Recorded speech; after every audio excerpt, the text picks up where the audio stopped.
ఏ దేశమెగినా ఎందు కాలిడినా ఏ పీఠమెక్కినా ఎవ్వరేమన్నా పొగడరా నీ తల్లి భూమి భారతిని, నిరుపరా నీ తల్లి నిండు గౌరవం అని రాయపూడి సుబ్బారావు గారు స్వతంత్రం సమయంలో రాశారు. కానీ ఆ మాటల్ని నిక్కచ్చిగా పర్ఫెక్ట్గా పాటించి చూపించిన వ్యక్తి శ్రీ స్వర్గీయ నందమూరి తారక రామారావు గారు. నటరత్న, పద్మశ్రీ అండ్ మీరన్నట్లు కొద్ది రోజుల్లోనే తప్పకుండా భారతరత్న కూడా అవుతారు ఆయన. అలాంటి వ్యక్తి గురించి మాట్లాడడం చాలా సంతోషం. సో సౌదీ అరేబియాకి మొదటిసారిగా వచ్చిన టీడీ జనార్దన్ రెడ్డి గారికి, నందమూరి తారక రామారావు వారి కుమారులు రామకృష్ణ గారికి అండ్ మహమ్మద్ షేక్, మంత్రివర్యులు మహమ్మద్ షేక్ గారికి సౌదీ అరేబియా మీకు సుస్వాగతం పలుకుతుందండి. Thank you so much for coming here.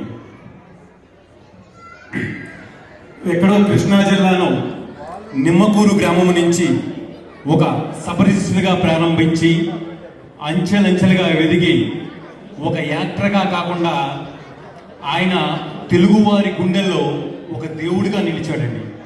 దేవుడు అయ్యాక దేవుడంటే ఏంటి? సహాయం చేయడం.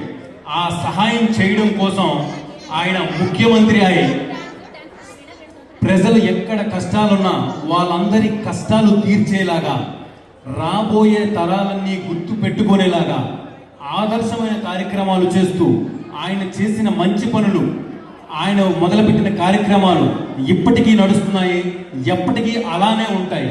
అలాంటి మంచి కార్యక్రమాలు మొదలుపెట్టిన స్వర్గీయ నందమూరి రామారావు గారి గురించి మనం ఈరోజు మాట్లాడుకోవడమే కాకుండా ఆయన ఫాలో అయిన విధానాన్ని మనం కూడా ఫాలో అవ్వాలి. ఆయన ఏం చేశారు, ఆయన నుంచి మనం ఏం నేర్చుకోవాలి. మనం కూడా భావితరాల్లో ఆయనలాగే పెద్ద స్థాయికి ఎదగాలి అంటే కనుక ఎగ్జాంపుల్ ఆయన తెల్లవారు 3 గంటలకే లేచేవారు అనేవారు. సో ఇప్పుడు కూడా లెగుస్తున్నారు. మన ఉమామహేశ్వరరావు ఎలాంటి వాళ్ళు తెల్లవారు 3 గంటలకే లేచి వాకింగ్ చేసి చాలా మందికి ఇన్స్పైర్ అవుతున్నారు. అలాగే సేవా కార్యక్రమాలు చేస్తారు. మనలో కూడా చాలా మంది ఉన్నారు. మన ఇప్పుడు ఇక్కడ వచ్చిన ఏదైతే కనుక సోషల్ ప్లాట్ఫామ్స్ ఉన్నాయో, అవి సాటా అవని, టాస్ అవని, చాట్స్ అవని, whatever it may be, వాళ్ళందరూ కూడా ఎవరికో ఒకరికి మంచి చేయాలి, ఎంతో కష్టపడి వాళ్ళ సమయాన్ని వెచ్చించి మంచి చేయాలని తప్పంతోనే ఈరోజు ఇక్కడికి వచ్చారు. వాళ్ళందరికీ కూడా మీ అందరి తరపున స్టేజ్ మీద ఉంచిన కృతజ్ఞతలు. అలాగే మంచి చేసేటప్పుడు మన ఈవెన్ గౌరవనాయుడు గారు కూడా వాళ్ళు మా ఊర్లో పార్వతీపురం ఏరియాలో అనాథాశ్రమాలను పెడుతూ చాలామంది పిల్లలకి సేవలు అందిస్తున్నారండి, వాళ్ళ ఫ్యామిలీ కూడా. అలాంటివన్నీ కూడా మనం ఎన్టీఆర్ గారి నుంచి నేర్చుకున్నాం. సో ఇంకా ముగించే ముందు నేను కూడా అఫ్కోర్స్ ఇక్కడ తెలుగు వాళ్ళందరూ ఎన్టీఆర్ అభిమానులే. నేను ఒక ఎన్టీఆర్ గారి ఒక డైలాగ్ చెప్పి నా ప్రసంగాన్ని ముగిస్తాను. ఆచార్య దేవ ఏమంటివి జాతి నిపమున సూత సుదురికి అర్హత లేదంటివా. ఎంత మాట. ఇది క్షత్ర పరీక్షయే గాని క్షత్రియ పరీక్ష కాకూడదు, ఇది కుల పరీక్షయే అందువా. నీ తండ్రి భరద్వాజుని జన్మ పెట్టింది, అతి జుభిక్షాకారమైన నీ సంభవం పెట్టింది. మట్టి కొండలో పుట్టింది కదా, నీది ఏ కులమో ఇంత ఏలా.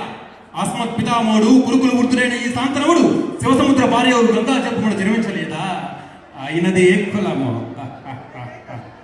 నాతో చెప్పించేది ఏమయ్యా. మన వంశానికి మూల పురుషులకు వశిష్ఠుడు దేవవేషకు ఉరువశిపుతుడు కాదా?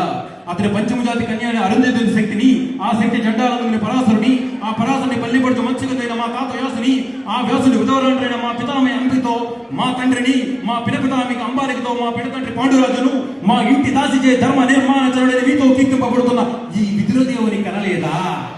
సందర్భానవసరం బట్టి క్షేత్ర బీజ ప్రాధాన్యతతో సంకరమైన మా కురువంశము ఏనాడో కులహీనమైనది కాగా నేడు కులము అనే వ్యర్థవాదం ఎదురు. Thank you. ఎన్టీఆర్ జై ఎన్టీఆర్ వర్ధిల్లాలి, జై హింద్. Thank you. ఈ అవకాశాన్ని ఇచ్చిన మన శాట్ స్కీమ్ సభ్యులకి, మన తెలుగు వారందరికీ కూడా నా నమస్కారాలు తెలియజేసుకుంటున్నాను. అదేవిధంగా మనం ఇంత సురక్షితంగా ఉన్నామంటే కనుక మన ఇండియన్ ఆర్మీ అక్కడ బోర్డర్లో ఫైట్ చేస్తుంది. సో మీ అందరూ కూడా ఒకసారి మన ఇండియన్ ఆర్మీ కోసం మీ చప్పట్లతో అభినందించగా